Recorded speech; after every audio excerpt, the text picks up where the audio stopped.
Right.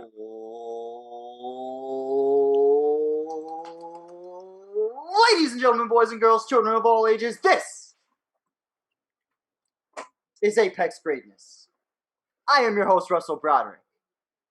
Which way am I? Which way am I going? This way? This way? To my left!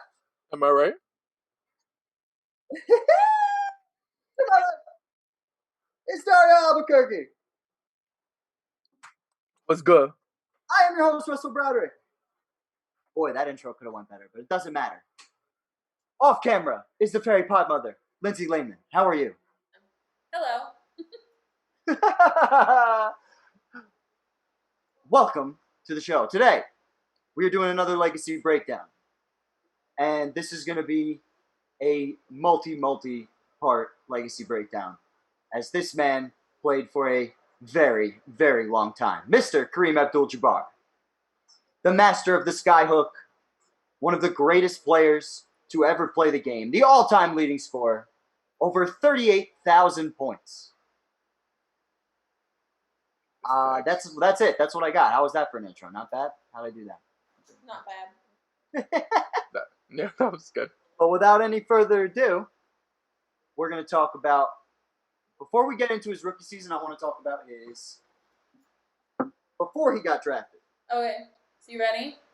Yes. Okay, so even before he gets to college, he was always winning. So in high school, he led his high school team to 3 straight championships in their league.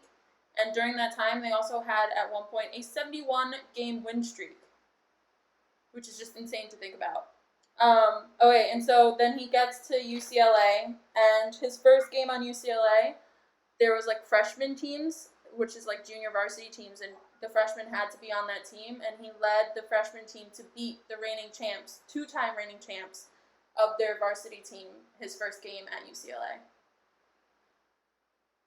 So, 3 straight championships in college. Probably would have been 4 because he beat that freshman team, or that freshman team beat that, basically a junior varsity team beat the varsity team that was winning championships. Yeah. And these are some of the highlights from him in high school, where he looks like an NBA center already against children, basically. Yeah. And I think there was nothing like Kareem outside of Wilt Chamberlain, I guess, at the time. And yeah. by the time when he was in UCLA, that's who Kareem kind of looked up to, too, it seemed he like. was involved in this that we're looking at right now is, I believe this is from the game of the century. Yeah, it is, because UCLA's down. This is one of the 2 games that Kareem actually lost. But, and it was because of an eye injury. Something happened with his eye. Yeah. About 2 weeks before the game. And yeah, he couldn't see. And it led him to an off night. And they lost this game. But then when they met in the playoffs, he would hold Elvin Hayes, a future Hall of Famer, to 10 points scoring. And they won by 40 when it came to the playoffs. Or the Final Four, I should say. Yeah. Excuse me. Yeah, it was a slaughter. And an unbelievable, completely unprecedented 88-2 before you're drafted in 1969, the year Bill Russell retired. So once Russell retires, Kareem comes into the league. It's funny how that's kind of worked throughout NBA history, because the same thing happened with Jordan. When Jordan left the Wizards, finally, then we get LeBron. It's weird that it's happened more than once. Yeah, I guess. Another thing to I note, mean, sorry.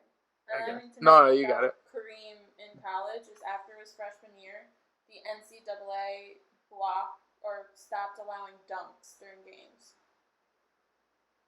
Like any dunks? No like dunks all were allowed dunks? in the NCAA after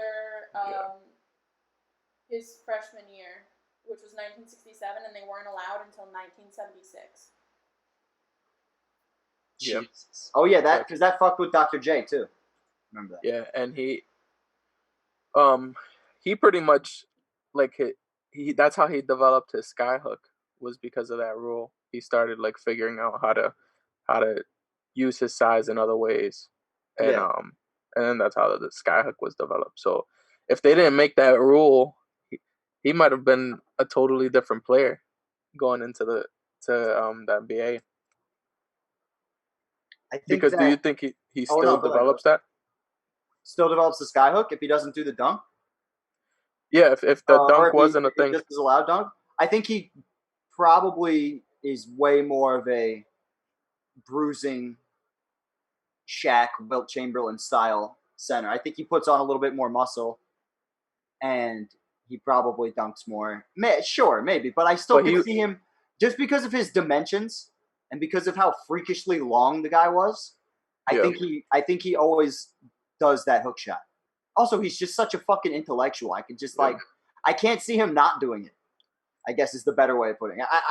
I'm sure that it made it that it made him a little what do you call it? It made him way more balanced as in terms of like you didn't know what you were going to get from him in terms of power, finesse, but he was definitely more of a finesse game. He didn't really have he was all finesse pretty much was what they were showing, and it was funny because I was seeing him make shots like even when he was younger, and he was like doing like fadeaway jump shots. Yeah, he's got a post game. He's always had a post game. The back to the basket game's always been there for Kareem, and especially he is the transition guy between Will and Bill Russell into the 80s. It's him. Yeah. He's a mixture of them. And that's what I was about to say. And it's funny that he is he's like a blend of both of them. Because he's definitely, when we're watching this game from him in college, he's like 10 years ahead of his time. You know what I mean? Yeah. And then by the time Magic gets drafted, and he's in the league for 10, 11 years at that point, he's like, he's the gold standard. You know what I mean? Like, yeah, he came just a little bit early, but basically at the perfect time, because no one had ever seen anything quite like him, and there was nobody really outside of a Wilt Chamberlain who could stand up to him physically. Yeah, because because at that point there was not really much 7-footers going against him. I don't think even when going into the league were there many 7-footers. I mean, no. The average height was about the same as it is now, but he still had to deal with like Wes Unseld, for example, was the MVP around this time, and he's 6'8" center. Yeah. Like even the best centers were still undersized. Yeah. In terms of when you're putting them against a Kareem. Yeah, because Kareem's like that. He's like 5 inches taller than that guy then. Yeah. But when we go to Kareem's, because I know from his basketball reference, we could just get his college numbers. They're ridiculous. Yeah. Oh, here we go. So 33 and 21 his freshman year. I'll repeat that. 33 points, 21 rebounds at age 18. Yeah, that's freaking insane. I don't care what year you shooting 68%. Like it was not even like no one's challenging him. That's hilarious. And then so they outlawed the dunk after his rookie year or after his freshman season, Lindsay? Or no? Yeah. Yeah, it was after his freshman season that they outlawed it. So he was clearly the best. He was clearly the best at that point, and everyone thought that he was going to be the best in the NBA as well when he going in. So he never hit 30 points again, but he basically it's not that different. Like he still put up plenty of points, more points than he did in his freshman year, even though he wasn't shooting over 60. Yeah, every single year. Like the very next year, he's shooting only 2 percentage points lower. And the important thing to keep in mind is 3 straight championships too. Like, Yep. unbelievable college record. Yeah. Do you think he's the greatest college basketball player ever?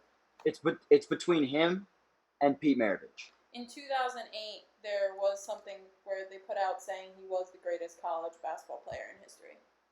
Yeah? Mm-hmm. Yeah. It's fucking difficult to argue, I'll tell you that much. Yeah. But Pete Maravich, 44 points per game without a three-point line, even though his dad was coaching him and gave him the ball at the fucking time.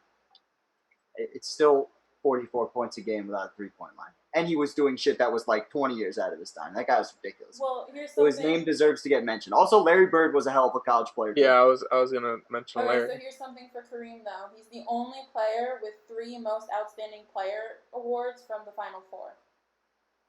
So that's essentially like 3 college basketball finals MVPs, essentially. Essentially, That's yes. a rough He's the translation. only player with 3. I mean, you'll see as we keep on in his career, he was a winner. So, but here's the other thing: there are great players throughout history now that never went to college. And some only went for like a year. Also, Kobe doesn't get that award if he goes to college. Dario, you don't think he gets a championship if he plays for Duke? Yeah, probably. I'm just saying, there's a lot of what ifs. There's true. A lot of what ifs like, nowadays. You could say that about Bron. You could say that about like Kevin Garnett. Like I could see that. There's a lot of legitimate great players throughout our league's history now, where to say that you're the greatest college player ever means significantly less than it did probably 20 years ago, 30 years ago. Yeah, that is true. But so many one definitely made him an interesting fucking number 1 overall draft pick. Yeah, fact.